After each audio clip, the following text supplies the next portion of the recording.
လောကကြီးမှာဘာတွေဘလို့ပဲဖြစ်နေနေငါရဲ့စိတ်ကိုတော့မနာကျင်အောင်မရှင်းရဲအောင်ငါလေ့ကျင့်မယ်ဟောဒီလိုဆိုလို့ရှိရင်ဘုန်းဘုန်းတို့အလွန်မှကိုပဲဘုန်းဘုန်းတို့ဟာမုံမြတ်တဲ့ကုသိုလ်စိတ်တွေမုံမြတ်တဲ့အလေးအကျင့်တွေမုံမြတ်တဲ့အတွေးအမြင်တွေအများကြီးတိုးလာတဲ့အကြောင်းမရှိဘူးလားနော်ဘာကြီးဘလို့ဖြစ်လို့နေငါစိတ်ကိုတော့ငါမထိခိုက်စေရဘူးလောကကတော့ထိခိုက်เสียအနေအထားတွေနဲ့တွားနေကြရတာပါဘယ်လိုပဲဖြစ်ဖြစ်ဟုတ်လားအဲ့ဒါဘုန်းဘုန်းတို့ဒီခံယူချက်ကလေးဒီဒေသနာကိုအမိပြုပြီးတော့မွေးမြူထားမယ်ဆိုရင်မကောင်းဘူးလားဘာကြီးဘယ်လိုဖြစ်လို့နေဘယ်လိုလောကရန်နဲ့ပဲတွေ့အစဉ်ပြေတာတွေဘယ်လိုပဲဖြစ်ဖြစ်အစဉ်မပြေတာတွေဘယ်လိုပဲဖြစ်ဖြစ်တူဘာဖြစ်ဖြစ်ဒါပေမဲ့ငါရဲ့စိတ်ကိုတော့ငါမထိခိုက်အောင်ကြိုးစားမယ်ကာကွယ်မယ်စောင့်ရှောက်မယ်ဒီလိုခံယူချက်မျိုးဘုန်းဘုန်းတို့ဒီဒေသနာလေးကိုအမိပြုပြီးတော့မွေးမြူဖို့ဘုန်းဘုန်းတို့ကြိုးစားအထောက်မယ်ဆိုရင်အများကြီးအကျိုးရှိမယ်ပေါ့ဒါကိုပြောချင်တယ်ဟုတ်လားအဲ့လိုမြတ်စွာဘုရားကတခါကြီးခန္ဓာကိုယ်ကြီးနာနေတော့လည်းပဲစိတ်မနာအောင်သင်အဲ့လိုကျင့်ရမယ်လို့မြတ်စွာဘုရားအဲ့လိုအမိန့်ရှိပြီးတော့ဘာမှဆက်ပြီးတော့မြတ်စွာဘုရားအမိန့်မရှိတော့အဲ့ဒါတခါကြီးကလည်းသဘောကျတယ်ဒီဒေသနာလေးဒီအဆုံးအမလေးနော်အသက်ကြီးတဲ့လူဆိုတော့ပို့ပြီးတော့ခံစားချက်ကလည်းရှိနေမယ်ပေါ့နော်အမြဲတမ်းခန္ဓာကိုယ်ကြီးကနာနေတယ်အစင်မပြေမှုတွေဟာအမြဲတမ်းကြုံနေတယ်ဘလို့အစင်မပြေမှုတွေနဲ့ပဲကြုံစိတ်ကိုတော့မထိခိုက်စေရဘူးစိတ်ကိုတော့ဆင်ပြေအောင်ထားမယ်။ခန္ဓာကိုယ်ကြီးကတော့တခါတလေဘုန်းဘုန်းတို့ဘလို့ပဲကြိုးစားအဆင်ပြေအောင်လုပ်လို့မရတဲ့အပိုင်းတွေကရှိတယ်။လုပ်လို့ရတဲ့အပိုင်းလေးတွေရှိတယ်လို့လုပ်လို့မရတဲ့အပိုင်းတွေလည်းအများကြီးရှိတယ်။နောက်ဆုံးတကယ်နားလည်လာပြီဆိုရင်လုပ်လို့မရတဲ့အပိုင်းတွေကပဲပို့ပြီးတော့များတယ်။ဒီတိုင်းပဲလက်ခံနိုင်မှုကြိုးစားရတာကပဲလက်တွေ့စိတ်ကိုငြိမ်းအေးစေတယ်ငြိမ်သက်စေတယ်။ဟုတ်လား။စဉ်းစားကြည့်နော်တချို့ဟာတွေကိုဘာမှမတတ်နိုင်ဘူးဒီတိုင်းကိုပဲလက်ခံဖို့ကြိုးစားရတာအဲ့ဒါကိုပဲဘုန်းဘုန်းတို့သိခံဖို့ကြိုးစားတယ်လို့ပြောတာဟုတ်လားဒီနေ့ကဒကမတယောက်ရောက်လာတယ်ကင်ဆာဖြစ်တယ်နားရဲ့နောက်မှာအကျိတ်ရှိလို့ခွဲလိုက်တာပေါ့ခွဲလိုက်တဲ့အခါကျတော့အကျိတ်ကအထဲထဲမှာထပ်ပြီးတော့အကျိတ်တစ်ခုကထပ်တွေ့ပြန်တယ်အဲ့တော့ဆရာဝန်ကတန်တရားဖြစ်တဲ့အခါဘိုင်ယိုစီစစ်လိုက်တဲ့အခါကျတော့အဲ့ဒါကင်ဆာဆဲတွေ့ရတယ်တွေ့တဲ့အခါကျတော့ဒီကင်ဆာဆဲကဒီနားလေးကနေစဖြစ်တာမဟုတ်ဘူးတနေရာမှာသူအစပြုတ်နေတဲ့အစပြိုးတဲ့နေရာတစ်ခုရှိတယ်အဲ့ဒါအကုန်လုံးမျက်နှာတစ်ခုလုံးကိုသူတို့နော်တွေ့အောင်ရှာလိုက်တဲ့အခါမှာဒီအတွင်းထဲကနှာခေါင်းရဲ့နောက်မှာအဲ့ဒီအကျိတ်မူရင်းကင်ဆာကျိတ်ကအဲ့ဒီမှာရှိတယ်အဲ့ဒီကနေပွားတာအဲ့တော့အဲ့ဒါကိုခဲခဲရင်းရင်းသူတို့ဘန်ကောက်မှာသွားပြီးတော့ကုရတယ်ပတ်စံနေလဲအများကြီးကုန်အဲ့တော့အဲ့လိုဖြစ်လာတယ်စိတ်ကူးလေးကူးကြည့်လိုက်ကျွတ်တို့ဘာတတ်နိုင်လဲဘာမှမတတ်နိုင်ဘူးပတ်စံရှိကုရုံပဲမရှိရင်အသေးခံရုံပဲဒါပဲလေနာရင်အော်ရုံပဲလေမနာမကြည်အောင်ထိုက်တဲ့လောက်ကြိုးစားမယ်ရတဲ့ခါလဲရမယ်မရတဲ့ခါလဲမရအောင်အဲ့ဒါကိုမကြည်မနှက်ဖြစ်နေလို့ဒါကြီးငါဒီလိုမဖြစ်ချင်ဘူးမဖြစ်အောင်လုပ်မယ်ဆိုလို့ရတာလားမရအောင်နော်ဒါကြောင့်မလို့ဘုန်းဘုန်းတို့ခန္ဓာကိုယ်ကြီးမှာအရှင်မပြေမှုတွေကတော့ရှိနေတယ်ရှိလဲရှိနေအောင်မယ်အမြဲတမ်းရင်ဆိုင်ရမယ်အရှင်မပြေမှုအသက်ကြီးလာလေးပို့ပြီးတော့အရှင်မပြေမှုတွေကခက်စိစိတွေ့ရလေးကြုံရလေးဖြစ်လိမ့်မယ်အဲ့လိုပုံကိုယ်တွေအတွက်ဒီဒေသနာကအလုံးဝနော်တန်ဖိုးကြီးမားတဲ့ဒေသနာတွေဘုဆိုနိုင်မို့လားဆိုနိုင်တယ်ဘလို့အရှင်မပြေမှုတွေပဲကြုံငါရဲ့စိတ်ကိုတော့ငါအရှင်ပြေအောင်ကြိုးစားမယ်ကျန်တာတွေဘာပဲဘလို့ပဲဖြစ်လို့နေစိတ်ကိုတော့မထိခိုက်စေရဘူးဒီမှာတိုက်ရိုက်သုံးထားတာတော့စိတ်ကိုတော့မနာကျင်စေရဘူးစိတ်ဆင်းရဲတယ်ဆိုတာစိတ်နာသွားတာပဲလေဟုတ်တယ်မဟုတ်လားနော်များသောအားဖြင့်ကျွတ်တို့ကစိတ်ဆင်းရဲတယ်စိတ်နာတယ်ဆိုရင်ဒေါသကရိုက်နှက်မှသာလဲစိတ်နာတယ်စိတ်ဆင်းရဲတယ်စိတ်နာကျင်တယ်လို့သိကြတာများတယ်လောဘကရိုက်နှက်လို့စိတ်နာတာနော်စိတ်ခံရခက်တာသိပြီးတော့မသိဘူးနော်လောဘနဲ့တော့နေသားကတော်တော်ကိုကြာတယ်နော်ဒေါသကြာရင်တော့သိတယ်မဟုတ်လားနော်စိတ်တိုင်းမကြဖြစ်ရပြီဆိုရင်စိတ်ကတော်တော်ကိုဆင်းရဲတယ်မျက်နှာကိုလို့ဖြစ်နေအိုးနေပြီအလိုကမကြတော့ဘူးစိတ်တိုင်းကမကြတော့ဘူးဘာဖြစ်နေတာတော့စိတ်နာနေပြီစိတ်မှာယောဂဖြစ်နေပြီစိတ်ရဲ့ယောဂကဘယ်ထိသွားပြီးတော့ထင်ရနေတာတော့မျက်နှာပေါ်မှာတော့သွားပြီးတော့ထင်ရနေနော်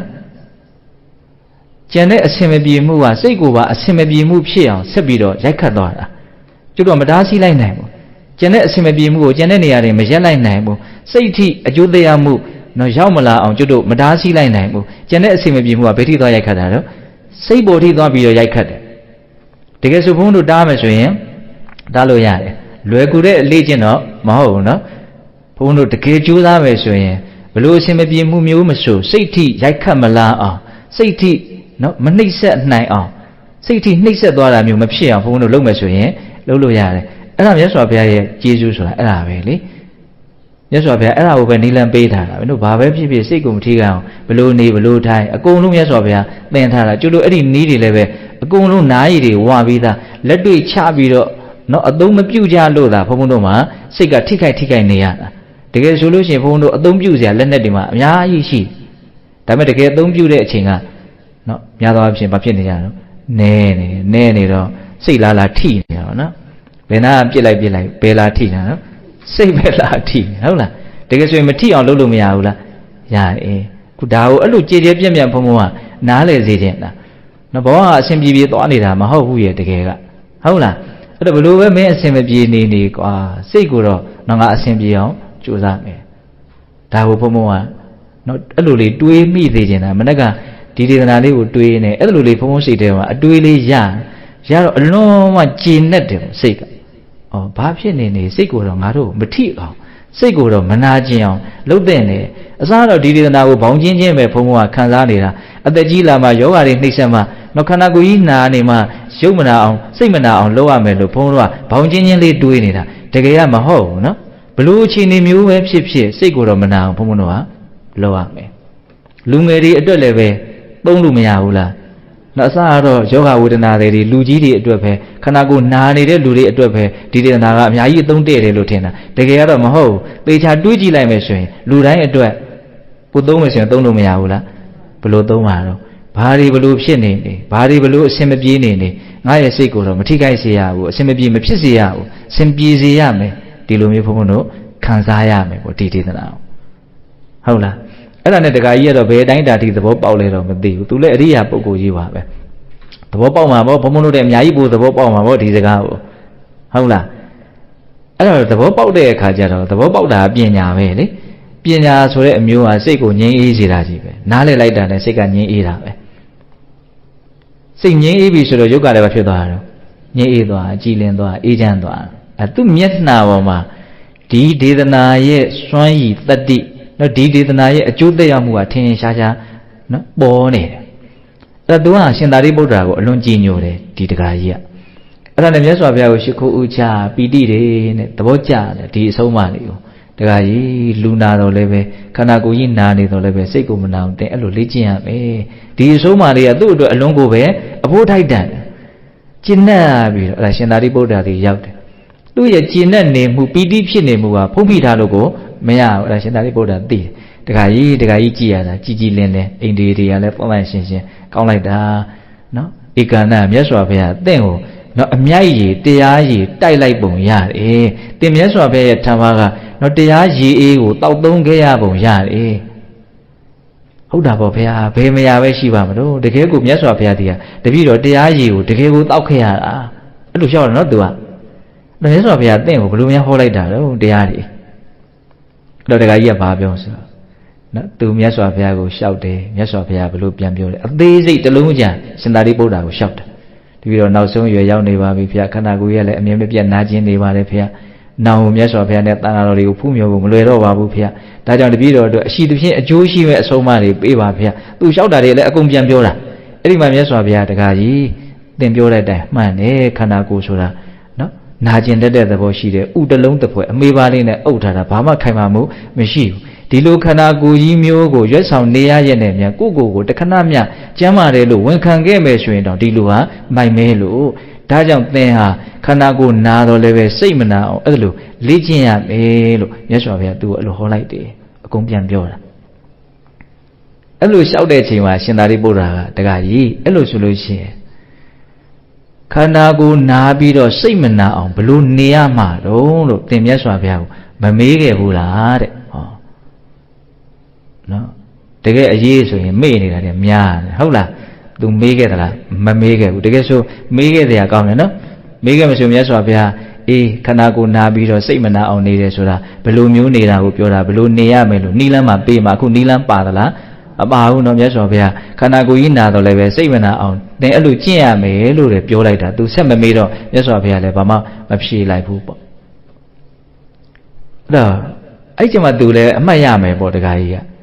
အဲ့တော့ဘာပြောတော့စကားပြောလိမ္မာကျွမ်းကျင်တယ်လို့ပြောရမယ်အရှင်ဘုရားတဲ့ ဒီလိုလေးနဲ့အကြောင်းအရာတွေကိုသိရဖို့အတွက်ပဲအရှင်ဘုရားဒီကိုတပည့်တော်အဝေးကြီးကနေလာခဲ့ရတာဒါကြောင့်အဲ့ဒီအကြောင်းအရာကိုအရှင်ဘုရားပဲအတိတ်ပဲဖွင့်ပြီးတော့ရှင်းပြပါရှင်သာရိပုတ္တရာလည်းဉာဏ်ကြီးဆုံးပုဂ္ဂိုလ်ပဲလေမြတ်စွာဘုရားပြီးဟုတ်လားအဲ့ဒီမှာရှင်သာရိပုတ္တရာကတခါကြီးတောင်းပန်တဲ့အတွက်ကြောင့်လောကမှာခန္ဓာကိုယ်လည်းနာတယ်စိတ်လည်းနာတယ်ဆိုတဲ့ပုဂ္ဂိုလ်ကဘယ်လိုပုဂ္ဂိုလ်မျိုးလဲခန္ဓာကိုယ်သာနာတာစိတ်ကိုမနာအောင်ထားနိုင်တယ်ဆိုတဲ့ပုဂ္ဂိုလ်ကဘယ်လိုပုဂ္ဂိုလ်မျိုးလဲဆိုတာပုဂ္ဂိုလ်နှစ်မျိုးကိုခွဲပြီးတော့ဟောတယ်လူရင်းပြောရရင်စိတ်မနာအောင်ဘယ်လိုနေရမလဲဆိုတဲ့နည်းလမ်းကိုပေးတာအဲ့ဒါလေးကိုလည်းစွဲအောင်မှတ်စေခြင်းနဲ့နော်စိတ်မနာအောင်ဘယ်လိုနေရမလဲရုပ်ကတော့မနာအောင်လှုပ်လို့ကိုမရအောင်ရတဲ့အပိုင်းလေးနည်းနည်းလေးတော့ရှိတယ်နော်ညောင်းရင်ပြင်ပဲနော်ခန္ဓာကိုယ်ညီညွတ်မြတ်တောင်ဣရိယာပုမြတ်တောင်လမ်းလျှောက်မယ်အစာအသောက်ပုံမှန်ဖြစ်အောင်စားမယ်စေဝါတွေမိဝဲမယ်ထိုက်တဲ့နဲ့နော်ပြုပြင်မှုနဲ့ခန္ဓာကိုယ်အစဉ်ပြေအောင်လုပ်လို့ရတဲ့အပိုင်းလေးတွေရှိပါတယ်မရှိဘူးမဟုတ်ဘူးသို့တော့တကယ်ဘုန်းတို့တွေးကြည့်မယ်ဆိုလို့ရှိရင်ခန္ဓာကိုယ်ကြီးအစဉ်မပြေနေတာကိုအစဉ်ပြေအောင်လုပ်လို့ကတော့မရမပြေးနေတာပဲပြေအောင်လုပ်တဲ့ကြားတွေကပဲမပြေးနေတာပဲနောက်ဆုံးဩရဟေယညီရညူရအစဉ်မပြေအကြီးကြီးဖြစ်ပြီးတော့ဒီလိုနဲ့ပဲပျက်စီးကြမှာပဲဘယ်လိုမှရှောင်လို့မရဘူးဒါဘုန်းတို့ကရားတဲ့အပိုင်းကိုအားစိုက်ရမယ်စိတ်ဝင်စားရမယ်နော်စိတ်ကိုတော့မနာကျင်အောင်စိတ်ကိုတော့အစဉ်မပြေမဖြစ်အောင်ဘုန်းတို့လုပ်မယ်ဆိုရင်လုပ်လို့ရတယ်ရုပ်ကိုမနာကျင်အောင်လုပ်လို့မရဘူးနော်ယောဂဆိုတာဘာကိုပြောတာတုံးဘုရားလို့မြတ်စွာဘုရားကိုယန္တပါမေးတော့မြတ်စွာဘုရားယောဂဆိုတာရုပ်အစုဝေးကြီးကိုပြောတာလို့မြတ်စွာဘုရားအဲ့လိုဟောတာတော့ဒီရုပ်အစုဝေးကြီးကိုကယောဂတုံးကြီးသူ့ကိုမနာအောင်လုပ်လို့အစင်မပြေမဖြစ်အောင်လုပ်လို့မရအောင်သူအစင်မပြေရဖြစ်ကိုဖြစ်မှာသူကဒါပေမဲ့ဘုန်းတို့စိတ်ကိုတော့မနာကျင်အောင်နော်အစင်မပြေမဖြစ်အောင်မထိခိုက်အောင်ဘုန်းတို့ကြိုးစားမယ်ဆိုရင်ကြိုးစားလို့ရတယ်အဲ့ဒီနည်းကိုပေးရနော်ရှင်သာရိပုတ္တရာကနော်ရှင်သာရိပုတ္တရာပြောတဲ့စကားလုံးလေးအတိအကျကထင်စကာပတိအာတုရကာယောစီဝါဟောတိအာတုရစိတ်တော်စာတခါကြီးလောကမှာကိုယ်လည်းနာတယ်စိတ်လည်းနာတယ်ဆိုတဲ့ပုဂ္ဂိုလ်ကဘယ်လိုပုဂ္ဂိုလ်မျိုးတော့ကိုယ်ဆိုတာရုပ်စုဝေးကြီးကိုအဓိကကြီးညွှန်းတာပါနော်အာတုရကာယောစီဝါဟောတိအာတုရစိတ်တော်စာကိုယ်ရောစိတ်ရောနာတယ်ဆိုတဲ့ပုဂ္ဂိုလ်ကဘယ်လိုပုဂ္ဂိုလ်မျိုးတော့တဲ့ဣရာခာပတိအတုတဝပုထုဇဉ်တော်အရိယာနာအတ္တတဝရိယဓမ္မတအကောဝီတော်အရိယဓမ္မေအဝိနီတော်တဲ့တခါကြီးဟောဒီလောကမှာနော်ဖြူရှင်တဲ့သစ္စာလေးပါးကိုသိသွားကြတယ်တကယ်အရိယာပုဂ္ဂိုလ်အရိယာဆိုတာဖြူရှင်တယ်လို့အဓိပ္ပာယ်ရဘဝရဲ့တကယ်အလေးနဲ့ဆုံးအမှန်တရားကြီးတွေကိုမြင်သွားရင်စိတ်ကဖြူရှင်သွားတာသစ္စာလေးပါးကိုသိရင်အရိယာဖြစ်တယ်လို့ပြောတာအဲ့လိုအရိယာဖြစ်သွားကြတဲ့ပုဂ္ဂိုလ်တွေကိုတဲ့လောကမှာတချို့သောပုထုဇဉ်တွေဟာအရိယာနဲ့အတ္တတာပဲအဲ့ဒီအရိယာပုဂ္ဂိုလ်တွေကိုသူတို့မတွေ့ဘူးမမြင်ဘူးမကြုံဘူးမဆုံဘူးအရိယာဓမ္မတာအကောပြီးတော့ဒါကြောင့်မလို့အရိယာတို့ရဲ့တရားဖြူစင်စေတတ်တဲ့တရားတွေကိုသူတို့လိမ္မာကျွမ်းကျင်မှုမရှိဘူးအရိယာဓမ္မေအဝိနိတောတဲ့နော်အရိယာဖြစ်စေတတ်တဲ့တရားတွေအရိယာနဲ့ပတ်သက်တဲ့တရားတွေနော်ဒီသူတော်ကောင်းတရားတွေနဲ့ပတ်သက်ပြီးတော့ဘာမှသင်ယူထားတာကျွမ်းကျင်အောင်လေ့ကျင့်ထားတာနော်သူ့ကိုယ်သူဆုံးမထားတာပိုင်နိုင်အောင်လုပ်ထားတာဘာမှမရှိဘူးတဲ့စကလုံးလေးတွေကိုအသေးစိတ်ပြောတာနော်တပ္ပုရိသနာအတ္တတဝေတပ္ပုရိသဓမ္မတာအကောဝီတော်တပ္ပုရိသဓမ္မေအဝိနိတောတဲ့နောက်ထပ်တစ်လုံးထပ်ပြီးတော့သုံးတယ်သောတော်အရိယာပေါ့အခုကဘာတော့တပ္ပုရိသဆိုတာသူတော်ကောင်းပေါ့သူတော်ကောင်းအစစ်ဆိုတာသစ္စာလေးပါးကိုမြင်သွားကြလို့မဉ္ဇဉ်ပူဉ္ဇဉ်ရကြတဲ့ပုဂ္ဂိုလ်တွေကမှတကယ်ကိုပြန်လဲပြီးတော့ရှော့ကြခြင်းမရှိတဲ့ပြန်ပြီးတော့ဘရောမှမယုံမာတော့မဲ့သူတော်ကောင်းဟုတ်လားဥဒုဇဉ်ဘဝနဲ့အတိတုဉဏ်တို့ကိုမရသေးတဲ့ပုဂ္ဂိုလ်တို့ရဲ့နော်သူတော်ကောင်းအနေထားဆိုတာအချိန်ဝေးပြန်ပြီးတော့သူတော်ကောင်းအဆင့်ကနေရှော့ကြနိုင်နေတယ်ဒါလေးလည်းမြင်ရတော့နော်ခုဒီမှာသူကသုံးတာနှစ်လုံးနော်အရိယာဆိုတဲ့စကားလုံးရဲ့တပ္ပုရိသဆိုတဲ့စကားလုံးရဲ့နော်အရိယာပုဂ္ဂိုလ်တွေသူတော်ကောင်းတွေဒါကိုမြင်လည်းမမြင်ဘူးတွေ့လည်းမတွေ့ဘူးသူတို့ရဲ့တရားတွေကိုလည်းပဲလိမ္မာကျွမ်းကျင်မှုမရှိဘူးဘာမှလေ့လာလိုက်စားထားတာလည်းမရှိဘူးတဲ့အဲ့လိုပုဂ္ဂိုလ်တွေဟာဘလို့တွေမှားယွင်းစွာသူတို့ရဲ့စိတ်ကမှတ်ထင်မှုနဲ့နေရလဲဆိုလို့ရှိရင်နော်ဒီရုပ်အစုဝေးကိုသူတို့ဟာငါလို့ပုဂ္ဂိုလ်တ attva လို့ထင်ကြတယ်တဲ့နော်ရူပံအတ္တတော်သမနုပတ္တိနော်ရုပ်အစုဝေးကြီးကိုပုဂ္ဂိုလ်တ attva လို့ထင်တယ်ဒါကိုငါလို့ထင်တယ်ဒီတစ်ခုတည်းတော့မဟုတ်တော့ဝေဒနာပါဆက်ဟောတယ်ဝေဒနာခံစားမှုတွေသင်ညာမှတ်သားမှုတွေမှတ်ထင်မှုတွေနော်သင်္ခါရအကောင်းအဆိုးအမျိုးမျိုးစိတ်ရဲ့တုံ့ပြန်မှုတွေ ကုသိုလ်အကုသိုလ်သဘောတွေပေါ့နော်ဝိညာဉ်သိမှုသဘောတွေနံတရားဟုတ်လားဒီရုပ်စုနံအစုကြီးဒါဘုန်းဘုန်းတို့ပုရုဇဉ်တွေမှာဒီရုပ်စုနံအစုကြီးကိုဘယ်လိုထင်နေကြတာတော့ငါလို့တကယ်ကိုပဲဘုန်းဘုန်းတို့ဟာဆွဲဆွဲလန်းလန်းသိမ့်ပိုက်ထားတယ်ဟုတ်လားအဲ့လိုမျိုးသိမ့်ပိုက်ထားတော့သူ့ရဲ့စိတ်ကဘယ်လိုဖြစ်နေတုံးဆိုတော့နော်ဒီစကလုံးလေးလည်းဘုံဘသဘောကျတယ်အဟံရူပံမမရူပံဒီပရိယုထာယီဟောတိသူ့ရဲ့စိတ်ကနော်ဒီရုပ်စုဝေးကြီးကိုပဲငါလို့ထင်တယ်ဒီရုပ်စုဝေးကြီးကိုငါဟာလို့လည်းထင်တယ်ဆိုလိုတာငါဥစ္စာလို့ထင်နေတယ်အဲ့ဒီအထင်ကြီးကပဲသူ့စိတ်ထဲမှာအမြဲတမ်းထကြွတောင်းကျမ်းနေတယ်တဲ့စိတ်ကအဲ့ဒီအတွေးအထင်အဲ့ဒီအမြင်မှားမှုနဲ့ပဲအမြဲတမ်းနေနေတယ်နော်အဟံရူပံမမရူပံတိပရိယုထာယီဟောတိနော်ရုပ်ဟာငါပဲရုပ်ဟာငါဟာပဲဆိုတဲ့နော်ထကြွတောင်းကျမ်းမှုကြီးစိတ်ရဲ့မှားယွင်းမှုကြီးထကြွတောင်းကျမ်းမှုကြီးနဲ့သူဟာနေနေတယ်တဲ့အဲ့လိုနေတဲ့ခါကျသူဘာဖြစ်မလို့တတ္တအဟံရူပံမမရူပံတိပရိယုထာယီနောတံရူပံဝိပိနာမတိအညထာဟောတိသူငါလို့ထင်ထားတဲ့ငါဥစ္စာလို့ထင်ထားတဲ့အဲ့ဒီရုပ်အစုကြီးကပျက်စီးသွားပြီတမျိုးတမျိုးဖြစ်သွားပြီသူမဖြစ်ချင်တဲ့အတိုင်းမဖြစ်စေချင်တဲ့အတိုင်းဖြစ်သွားပြီဆိုတာနဲ့သူဘာဖြစ်မလို့နော်တတ္တရူပဝိပိနာမညထာဘာဝဥပိ္ပဇံတိတောကပရိဒေဝဒုက္ခဒေါမနတုပါယတာနော်စိုးရိမ်မှုတောကငိုကြွေးမှုပရိဒေဝကိုဆင်းရဲမှုဒုက္ခစိတ်ဆင်းရဲမှုဒေါမနတပြင်းစွာပင်ပန်းမှုဥပါယတာတရားတွေကသူ့တဏ္ဍာမှာဖြစ်လာတော့တာပဲ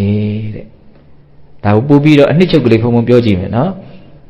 နံတရားပါပေါင်းပြီးတော့ပြောကြမယ်ဟုတ်လားဒီရုပ်အစုနံအစုကိုဒါဟာငါပဲဒါဟာငါဥစ္စာပဲ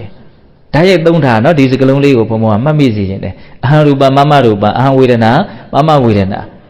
ရုပ်ကိုငါလို့ထင်တယ်ရုပ်ကိုငါဥစ္စာလို့ထင်တယ်နော်ဝေဒနာအစရှိတဲ့နံတရားတွေကိုလည်းငါလို့ထင်တယ်ငါဥစ္စာလို့ထင်တယ်အဲ့ဒီမှားယွင်းမှုကြီးထားကြွတောင်းကျမ်းပြီးတော့နေတဲ့လူနော်သူမှားယွင်းထားတဲ့ငါလို့ထင်နေတဲ့ငါဥစ္စာလို့ထင်နေတဲ့အဲ့ဒီအစုအဝေးကြီးတစ်မျိုးတစ်မီဖြစ်ပြီးတစုံတရာပြောင်းလဲဖောက်ပြန်ပြီးဆိုတာနဲ့သူ့ရဲ့စိတ်ဟာ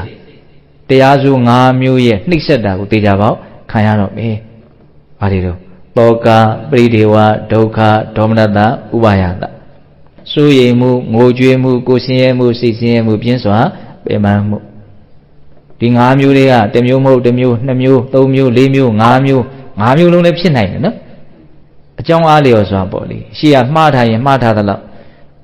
နော်ကိုမှားထားတဲ့အရာကြီးကမပျက်စီးမှုပြင်းထန်ရင်ပြင်းထန်သလောက်ကိုယ့်ရဲ့စိတ်မှာနော်ထိခိုက်မှုနာကျင်မှုတွေဟာနော်အတိုင်းအတာတယောက်နဲ့တယောက်တော့တူမှာတော့မဟုတ်ဘူးပေါ့နော်ကိုတယောက်တည်းကိုပဲတခါတလေနည်းနည်းပဲဆိုရင်တခါတလေအများကြီးဆိုရင်တခါတလေဘလို့မှထိန်းလို့မရအောင်မျက်ရည်တွေပါကျလာတယ်ဆင်းရဲတဲ့နော်အတိုင်းအဆရင်တူသလားမတူဘူးအဲ့ဒါမှားယွင်းမှုကိုမှားယွင်းထားတဲ့အရာကြီးနော်ကိုမှားယွင်းစွာမှတ်ထင်နေတဲ့အရာကြီးရဲ့ပျက်စီးမှုအကြီးအသေးကိုယ့်ရဲ့မှားယွင်းမှုအကြီးအသေးဒါပေါ်မှာမူတည်ပြီးတော့ဘုန်းဘုန်းတို့ရဲ့ဆင်းရဲမှုတွေဟာနော်တစ်ခါနဲ့တစ်ခါလည်းမတူဘူးတယောက်နဲ့တယောက်လည်းမတူဘူးဒါလေးတွေလည်းနားလည်ရမယ်ပေါ့ဟုတ်ပြီနော်အဲ့လိုဆိုရင်ရှင်သာရိပုတ္တရာရှင်းပြတာကိုသဘောပေါက်ပြီဟုတ်လားအရိယာသူတော်ကောင်းတွေကိုမတွေ့ဘူးမမြင်ဘူးတဲ့ပုဂ္ဂိုလ်အရိယာသူတော်ကောင်းတို့ရဲ့တရားကိုမလိမ္မာမကျွမ်းကျင်တဲ့ပုဂ္ဂိုလ်တွေဟာဒီယုံနာဘဝဓာတ်ကိုဘယ်လိုထင်နေတော့ငါပဲငါဥစ္စာပဲလို့ထင်နေတယ်တဲ့အဲ့ဒီဆွဲလန်းမှတ်ထင်ထားတဲ့ပုဂ္ဂိုလ်သူငါလုံးငါဥစ္စာလို့ထင်နေတဲ့အရာကြီးပျက်စီးပြီဆိုတာနဲ့တမျိုးတမျိုးပြောင်းလဲဖောက်ပြန်ပြီဆိုတာနဲ့သူဟာစိုးရိမ်ခြင်းကိုကြွေးခြင်းကိုဆင်းရဲခြင်းစိတ်ဆင်းရဲခြင်းပြင်းစွာပင်ပန်းခြင်းဒါတွေသူဖြစ်ပေါ်လာတယ်ခံစားရတယ်အဲ့ဒီပုဂ္ဂိုလ်ဟာကိုယ်လည်းနာတယ်စိတ်လည်းနာတယ်ကိုယ်သာနာပြီးတော့စိတ်မနာဘူးဆိုတဲ့ပုဂ္ဂိုလ်ကဘယ်လိုပုဂ္ဂိုလ်မျိုးတော့သူကိုယ်တိုင်မေကုန်းထုတ်ပြီးတော့ပြန်ပြီးတော့ရှင်းပြတယ်ဒီကရမတို့သဘောပေါက်ပြီနော်ဒါရဲ့ဆန့်ကျင်ဘက်ဟုတ်လားအရိယာသူတော်ကောင်းတွေကိုမြင်မှုတဲ့ပုဂ္ဂိုလ်တွေ့မှုတဲ့ကြုံမှုတဲ့ပုဂ္ဂိုလ်တွေအရိယာသူတော်ကောင်းတို့ရဲ့တရားကိုလေ့လာတဲ့သင်ယူတဲ့လိုက်စားတဲ့ကျွမ်းကျင်အောင်နားလည်အောင်ကြိုးစားတဲ့အားထုတ်တယ်အဲ့လိုအားထုတ်တဲ့အခါမှာအဓိကအချက်ကဘာလဲလို့မေးရင်ဒီဘဝကိုငါဥစ္စာလို့မှားယွင်းစွာမမှတ်ထင်ဖို့ပဲနော်ဘဝရဲ့ပေါ်မှာနော်ငါဥစ္စာဆိုတဲ့မှားယွင်းတဲ့အမြင်တွေနဲ့မသုံးသပ်မိဖို့ပဲယုံနံကိုယုံနံလို့သိဖို့ပဲဘုံဘုံတို့ကြိုးစားဖို့ပဲအဓိကလိုရင်းကဟုတ်လားအဲ့လိုသိမယ်ဆိုလို့ရှိရင်ဓာကြီးပျက်စီးပြီးတမျိုးသမီးဖောက်ပြန်ပြီဆိုရင်သူ့မှာသောကပရိဒေဝဒုက္ခဒေါမနတဥပါယတာတရားတွေဖြစ်เสียအကြောင်းမရှိဘူးတဲ့ဒါဘုံဘုံတို့ကအနှစ်ချုပ်ကလေးခေါင်းထဲမှာပိုင်နိုင်ဒီအမြင်မှန်လေးကိုနော်သိသိထားနိုင်ရမယ်အမြဲတမ်းလည်းပဲဆင်ញင်တက်ရမယ်ဘာလဲလူတွေကဘာကြောင့်ဆင်းရဲနေတာတော့ ဒီယုံနံဘဝကိုငါဥစ္စာလို့ထင်နေလို့ဆင်းရဲကြရတာပဲနော်ဒီယုံနံဒီဘဝကိုငါဥစ္စာလို့မထင်တဲ့လူဟာဆင်းရဲကြကြောင်းမရှိဘူးအဲ့လိုဆိုရင်ဒီယုံနံကိုငါဥစ္စာလို့မထင်ဖို့အတွက်ဘုန်းတို့ဘယ်လိုလုပ်ရမှာတော့ယုံနံကိုယုံနံလို့ပဲမြင်အောင်ကြည့်နေဖို့ပဲမနေ့ကတော့ဘုံပြောခဲ့သေးတယ်ခေါင်းထဲပေါ်လာတဲ့ဥမာလေးဘုံကမွေးဆိုရင်အလွန်ကြောက်တယ်ဒါကြောင့်လမ်းသွားရင်အမြဲတမ်းပြူပြပြအမြဲတမ်းကြည့်တယ်မွေနဲ့တူတဲ့ကြိုးစားလေးတွေ့မယ်ဒါမှမဟုတ်အရိပ်ကလေးရှည်ရှည်လေးထင်နေပဲဆိုရင်လူကတောက်လျှောက်အဲ့ဒါကိုသတိထားပြီးသားပဲခံစားရတာလဲတော်တော်မကောင်းဘူးရှင်းရတယ်မကောင်းဘူးကျိုးကိုမွေလို့ထင်တာပါနော်မွေလို့ထင်တဲ့အခါကျတော့မွေကြောက်တဲ့လူကဘယ်လိုဖြစ်တော့မွေကိုမြင်လို့ဖြစ်တဲ့ခံစားချက်ရှင်းရတယ်ပေါ့အဲ့လိုဆိုရင်ဒီကျိုးကိုမွေလို့မထင်ဖို့ဘုမလို့ဘယ်လိုလုပ်မလို့ကျိုးကိုကျိုးလို့သာမှန်မှန်ကန်ကန်သိအောင်ကြိုးစားမွေလို့အထင်မှားနေတဲ့အထင်ဟာအလိုလိုပျောက်သွားတယ်သဘောပေါက်လားဘုံပြောတာဘုံတော့တခါလေးကြိုးစားကိုမွေထင်ပြီးတော့ဟာချွေးတွေပါနေမြန်ပြန်လို့ဟုတ်တယ်မဟုတ်လားအဲ့ဒီကျိုးကိုကျိုးလို့သာတကယ်သိမယ်ဆိုရင်မွေလို့ထင်ကြအကြောင်းရှိမလားမွေလို့မထင်ဘူးဆိုရင်မွေလို့အထင်မှားလို့ဖြစ်တဲ့ခံစားချက်ဆင်းရဲတဲ့ဆိုးရတဲ့ခံစားချက်တွေခံစားရပါမလားမခံစားဘူးဟုတ်လားအဲ့လိုပဲယုံနံကိုငါဥစ္စာဆိုတဲ့မှားယွင်းမှုနဲ့နော်ဘုံတို့တက္ကာဒိဋ္ဌိအာကြီးမှုနဲ့နော်ဒီမှားယွင်းမှုမဖြစ်ဖို့ဆိုလို့ရှိရင်ဘာလုပ်ရမလဲယုံနံကိုယုံနံလို့ပဲမြင်အောင်ကြိုးစားဖို့အဲ့ဒါသတိပဋ္ဌာန်တရားပွားတယ်ဆိုတာအဓိကလိုရင်းကအဲ့ဒါကိုနားလည်အောင်လုပ်တာဒါကြောင့်သူကဘာပဲလိုက်မှုမှမရှိအောင်လုပ်ရတယ်နော်ကိုယ်စိတ်ထဲကငကိုတွေးထင်ထားတာမြင်ထားတာတွေဝင်ရောက်ဆွတ်ဖက်တာတွေမပါအောင်ကြိုးစားရတယ်တဲ့တယ်လေးအရှိကိုအရှိအတိုင်းလေးမြင်နေအောင်ကြိုးစားရတယ်ပူတယ်ဆိုရင်လည်းပူတယ်လို့ပဲသိအေးတယ်ဆိုရင်အေးတယ်လို့ပဲသိနုတယ်ဆိုရင်နုတယ်လို့ပဲသိကြမ်းတယ်ဆိုရင်ကြမ်းတယ်လို့ပဲသိဒါရုပ်ပိုင်းဆိုင်ရာကိုပြောတာပါနော်စိတ်ဆင်းရဲတယ်ဆိုရင်လည်းဆင်းရဲတယ်လို့ပဲသိချမ်းသာတယ်ဆိုရင်လည်းချမ်းသာနေတယ်လို့ပဲသိမပါတဲ့ငါချမ်းသာတယ်သူချမ်းသာတယ်ငါဆင်းရဲတယ်သူဆင်းရဲတယ်ဆိုငါတွေသူတွေပုဂ္ဂိုလ်တ attva တွေဒီတဲ့ကိုမပါစေနဲ့လို့သူကအဲ့ဒီဥစ္စာကိုတခါတည်းကန့်ထုတ်တာတက္ကာဒိဋ္ဌိကိုအရင်တိုက်ခိုက်တာနော်သတိပဋ္ဌာန်တရားပွားတယ်ဆိုတာသဘောပေါက်လားဘုံပြောတာအဲ့ဒီတက္ကာဒိဋ္ဌိအားနဲ့သွားလေလေနော်ဘုံတို့နော်စိတ်ရဲ့ဆင်းရဲမှုပူလောင်မှုပင်ပန်းမှုတွေကဘာဖြစ်သွားတာတော့နည်းပါးသွားလေလေဟုတ်လားဒါကြောင့်တကယ်ပြဿနာကဒီထဲမှာရှိတယ်နော်စိတ်ဆင်းရဲနေရတဲ့ပြဿနာစိတ်ထဲမှာပဲရှိတယ်အပြင်ဘက်မှာဖြစ်နေတဲ့အကြောင်းတရားတွေကအဓိကကြတဲ့ဗราဏကြတဲ့အကြောင်းတရားမဟုတ်ကိုယ့်ရဲ့အတွင်းမှာဖြစ်နေတဲ့မှားယွင်းမှုကိုပြင်နိုင်လို့ရှိရင်စိတ်ကတခါတည်းချမ်းသာပြီးသားဖြစ်သွားသဘောပေါက်လားမသိဘူးနော်ဒါကြောင့်ဘုန်းတို့ရဲ့စိတ်ရဲ့မှားယွင်းမှုကိုပဲပြင်ဖို့ဘုန်းတို့ဟာကြိုးစားရရပါဒါကြောင့်ဝင်လေထွက်လေလေးကိုအာယုံစားရိုက်ပြီးတော့အမြဲတမ်းကြည့်တဲ့အလေးကျင့်ကိုလေ့ကျင့်အဲ့ဒီဥစ္စာကကျန်တဲ့ယုံနံတွေကိုကြည့်တဲ့အခါမှာလည်းပဲအများကြီးအမှန်သိအောင်လိမ္မာကျွမ်းကျင်အောင်အများကြီးအထောက်ကိုပြုတယ်သူ့ကိုဘုန်းတို့ကအမြဲတမ်းအာယုံဆိုင်တဲ့အလေးကျင့်လေးမွေးမြူရမယ်လေ့ကျင့်ရမယ်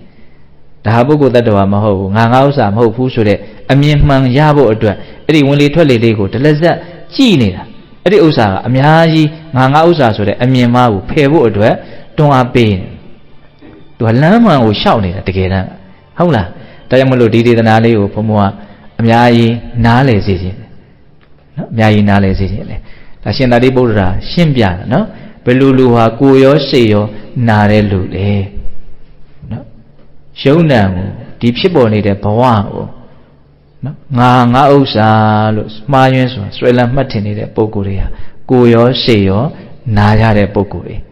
ဟုတ်လားဘဝရဲ့ပုံမှာယုံနံရဲ့ပုံမှာခန္ဓာရဲ့ပုံမှာဒီမှာတော့ခန္ဓာ၅ပါးနဲ့ကင်ဟောတာနော်ခန္ဓာ၅ပါးရဲ့ပုံမှာငါဥစ္စာဆိုတဲ့မှားယွင်းတဲ့မှတ်ထင်မှုမရှိဘူးဆိုတဲ့ပုံကိုယ်တွေကဘာလို့ခန္ဓာကိုယ်နာတော့လည်းပဲစိတ်မနာအောင်နေနိုင်တဲ့ပုံကိုယ်တွေဒါကြောင့်ဘုန်းဘုန်းတို့ဘလို့အခြေအနေမျိုးနဲ့ပဲကြုံဘလို့လောကရန်နဲ့ပဲတွေ့ဘလို့အဆင်မပြေမှုတွေနဲ့ပဲရင်ဆိုင်ရကိုယ့်ရဲ့စိတ်ကိုမထိခိုက်အောင်မနာကျင်အောင်ဘလို့ကြိုးစားကြရမလဲဆိုတဲ့နီလန်းကိုဒီဒေသနာကိုဘုန်းဘုန်းတို့အခြေခံပြီးတော့ကြည်ကြပြန့်ပြန့်မသိရဘူးလားသိရဟုတ်လားဖြစ်ပေါ်နေတဲ့သဘာဝတွေကိုသတိထားပြီးတော့ဘယ်လိုက်မှုမရှိဘဲနဲ့နော်ကြည်တဲ့ရှုတဲ့သတိပဋ္ဌာန်ဘာဝနာအလေးအကျင့်ကောင်းကိုလေ့ကျင့်ရမယ်အဲ့ဒါလိုလေ့ကျင့်လို့ရှိရင်ဒါရဲ့ပေါ်မှာနော်မှားယွင်းတဲ့အထင်အမြင်တွေလို့ဆိုရမယ်နော်တက္ကာယဒိဋ္ဌိလို့ဆိုရမယ်ငါဥစ္စာဆိုတဲ့မှားယွင်းတဲ့အမြင်တွေကတဖြည်းဖြည်းနဲ့မဖြစ်သွားမလို့လျော်နေသွားမယ်ပေါ့ဟုတ်လားသူလျော်နေသွားလေနော်ဒါတွေအဆင်မပြေဖြစ်လာတဲ့ခါမှာပျက်စီးတဲ့အချိန်မှာကိုယ်မှာထိခိုက်မှုနည်းလေနောက်ဆုံး သူ့သာဘုံဘုံတို့ကအမြင့်ပြတ်ပယ်တတ်နိုင်မယ်ဆိုရင်ဘာတွေဘလို့ပျက်စီးလို့သွားဘုံတို့စိတ်မှာဘာမှထိခိုက်စရာအကြောင်းမရှိတော့အဲ့ဒီထိလည်းပဲဘုံဘုံတို့ကမြုံမှန်းထားဖို့လိုမယ်ပေါ့နော်ကိုယ့်ရဲ့အသိဉာဏ်ဖြစ်နေတာဟုတ်လားအဲ့တော့ပြောချင်တာလေးအကုန်လုံးလိပ်ပတ်လည်သွားပြီလို့ထင်ပါတယ်နော်လွန်တန်မှုရှိတဲ့ဒေသနာလေးဟုတ်လားကိုနာတော့လည်းပဲစိတ်မနာအောင်နေရမယ်လို့နားရည်ဝပြီးသားဒေသနာတစ်ခုဒါကိုပို့ပြီးတော့ဘုန်းတော်ကကြည်ကြည်ပြန့်ပြန့်နားလည်မှုရှိအောင်ကြိုးစားပြီးတော့ဘဝမှာပို့ပြီးတော့အသုံးစိတ်အောင်ကြိုးစားသူ့ကိုအသုံးပြုတဲ့အနေအထားလေးတွေစိတ်လာအောင်ကြိုးစားရမယ်ဘယ်ထိဘုန်းတို့ချဲ့ထွင်ရမှာတော့ဘာဖြစ်နေငါစိတ်ကိုတော့မထိခိုက်စေရဘူးအဲ့ဒီအတွေ့အလွန်ကောင်းဟာနော်သူဘာဖြစ်နေဖြစ်ချင်ရဖြစ်စိတ်ကိုထိခိုက်လောက်အောင်တော့ဘယ်ရာမှအဲ့လောက်ကြီးအရေးမကြီးဘူးလို့လည်းပဲနားလည်အောင်ကြိုးစားရမယ်ဒါကြောင့်မို့လို့အဓိကတော့ချက်ကဘာလဲငါဥစ္စာငါလိပ်ပြာတို့ဘာတစ်ခုမှမဟုတ်ကြသည်ဓမ္မတတ္တပါဒကာဆိုတဲ့ဒီအမြင်မှန်ကိုအားကောင်းအောင်ယုံနံကိုယုံနံလို့ပဲမြင်နေအောင်ဘုံဘုံတို့လေ့ကျင့်ဖို့ကြိုးစားကြရမယ်ဆိုတဲ့နော်သဘောတဘာဝလေးကိုဒီဒေသနာလေးကနော်တန်ဖိုးရှိညွှန်ပြထားတယ်လို့ဆိုနိုင်မို့လားဆိုနိုင်တယ်ဟုတ်လားဒါကြောင့်မို့လို့နော်ငါဥစ္စာဆိုတဲ့အမြင်မှားတွေနည်းသွားအောင်တတိပဋ္ဌာန်တရားကိုကြိုးစားအထောက်နိုင်ကြတယ်နော်သူတော်ကောင်းတွေဖြစ်ကြပါစေလို့ဘုန်းတို့ဆန္ဒပြုပြီးတော့ဒီကနေ့ပြုကြရတယ်ဒါနသီလသမာဓိပညာကုသိုလ်ကောင်းမှုအစွတ်စွတ်တို့ရဲ့စွမ်းတတ္တိကြောင့်ဘုရားတပည့်တော်တို့သည်မဲ့ညံဘုံညံမျက်နှိပ်ပံကိုလျင်မြန်ထုတ်ချောက်မျက်မှောက်ပြုရစေကုန်သောဟုပတ္တနာအောင်စုပြုကြကုန်ရာတည်းဝါတုတဗ္ဗမင်္ဂလာရကံတုတဗ္ဗဒေဝတာတဗ္ဗဗုဒ္ဓနုဝဝေနတရာဒုက္ခိဝန္တုတိဘဝတုတဗ္ဗမင်္ဂလာရကံတုတဗ္ဗဒေဝတာတဗ္ဗဓမ္မနုဝဝေနတရာဒုက္ခိဝန္တုတိဘဝတုတဗ္ဗမင်္ဂလာရကံတုတဗ္ဗဒေဝတာတဗ္ဗတံဃာနုဝဝေနတရာဒုက္ခိဝန္တုတိဒီတုမကံတေတရားနာပိသပေါင်းတော်ကောင်းတို့စာတာအလုံးသောတတ္တဝအနန္တတို့အားတဗ္ဗမင်္ဂလာလောကီလောကုတ္တရာကောင်းဆိုသည်မြတ်မင်္ဂလာဝဝတိဘဝတုကောင်းစွာမသိဖြစ်တော်မူကြပါစေတည်းသာဝတိဝတ္တမိမိတို့ခန္ဓာကိုယ်မှာစောင့်ကြနေကြကုန်သောနတ်မိမိတို့အိမ်မှာစောင့်ကြနေကြကုန်သောနတ်မိမိတို့သာသနာမိမိတို့ကဘာမှာစောင့်ကြနေကြကုန်သောနတ်မြတ်နဲ့ကောင်းတဲ့အပေါင်းတို့ကလည်းပဲရက္ခဏတို့ကောင်းစွာမသွေဆောင်လျှောက်တော်မူနိုင်ကြပါစေတည်းသဗ္ဗဗုဒ္ဓနုဘဝေနခေငါဝါလူသေးစုမကပွင့်တော်မူကြတဲ့သုတ္တရာဘဘုရားရှင်ကိုတော်မြတ်တို့ရဲ့တကူတေဇောအာနုဘော်တော်တို့ကြောင့်၎င်းသဗ္ဗဓမ္မနုဘဝေနမေလီတံဖူလီတံနိဗ္ဗာန်တည်တည်ဆိုသောဆေရသောတရားတော်မြတ်တို့ရဲ့တကူတေဇောအာနုဘော်တော်တို့ကြောင့်၎င်းသဗ္ဗတံဃာနုဘဝေနမေဃထံလေးရောက်ပလတံလေးရောက်ဆိုသောရှေယောတော်ရိယတန်ခါရှင်မြတ်တို့နဲ့တကွာတိလကိုသမာဓိကိုပညာကိုတို့နဲ့ပြည့်စုံတော်မူကြတဲ့သမုဒိတန်ခါအရှင်ကောင်းရှင်မြတ်ပေါင်းတို့ရဲ့တကုတေဇောအာနုဘောတော်တို့ရောက်၎င်းတရားနေရောညပါဘေကမဆိုင်ချိန်ရှိတိုင်းဒုက္ခိကိုစိတ်နှပြချမ်းမာချမ်းသာခြင်းရှိကြကုန်သည်ဘဝတို့ကောင်းစွာမသွေဖြစ်တော်မူကြပါစေတည်း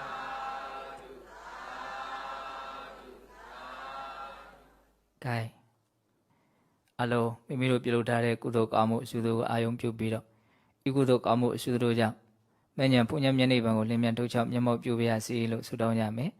တတ္တဝအနန္တကုသိုလ်ကောင်းမှုရဲ့အဖို့ပါကအညီမျှရပြီးတော့ချမ်းသာကြပါစေလို့စေနာမေတ္တာရှိထားပြီးတော့အမြတ်တမ်းများပေးဝေကြမယ်အလုံး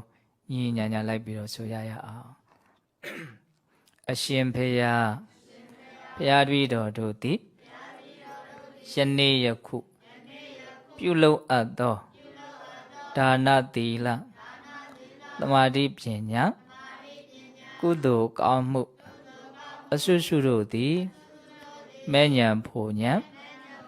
မျက်နှိဗ္ဗာန်ကိုမျက်မှောက်ပြုရန်အာကောင်းသောအထောက်အပံ့ဖြစ်ပါစေတည်းဤကောင်းမှုဤကုသိုလ်တို့ဤ